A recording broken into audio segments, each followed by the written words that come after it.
Hey everyone, just wanted to hop on for a minute and give y'all a very brief update on everything with the project here, since it's been a couple weeks since our last video and it's going to be another 2 weeks until we drop the next as well.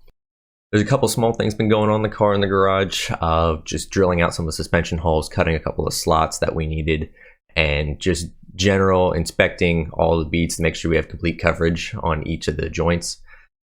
We're going to finish actually putting the full beads on the cockpit section that we didn't finish up here real soon, at which point we can then prime and paint and actually assemble the car.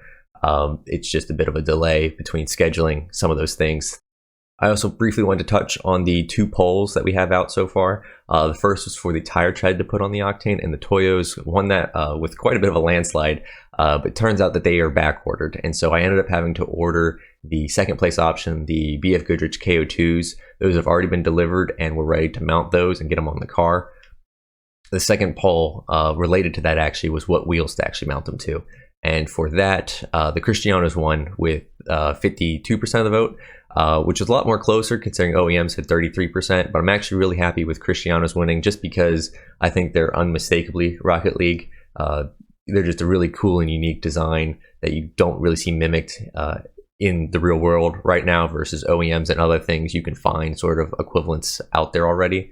So I'm really happy with that choice, and we've already started modeling and working on manufacturing those. So those should be ready in time for RLCS in August. I'm really excited about that. We've also got a seat on order, and once we have that on hand, we can actually see how the driver ergonomics are going to lay out, and that'll really help us kind of finalize a couple of the other design things that have been lingering with the steering wheel and the pedal box as to where those are exactly going to be laid out. Actually being able to sit in the seat will answer those questions.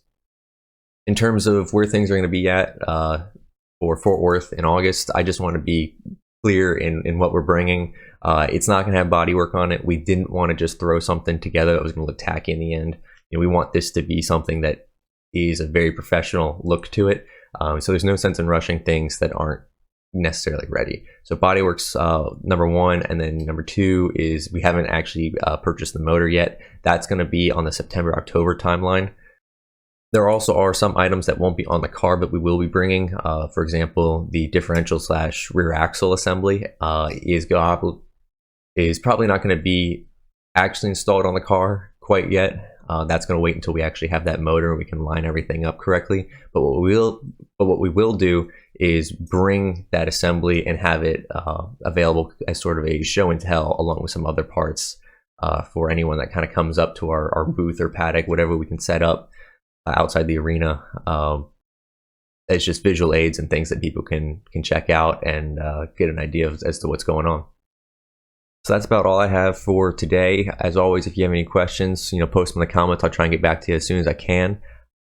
Stand by another couple of weeks. In about that 2 to 3 weeks is when we should be coming out with a lot more build day videos, less of me on camera, more of the car on camera, where we're actually putting it all together and you'll see what it's going to look like before we get to Worlds. So as always, thank you for watching, and we'll see you in the next one.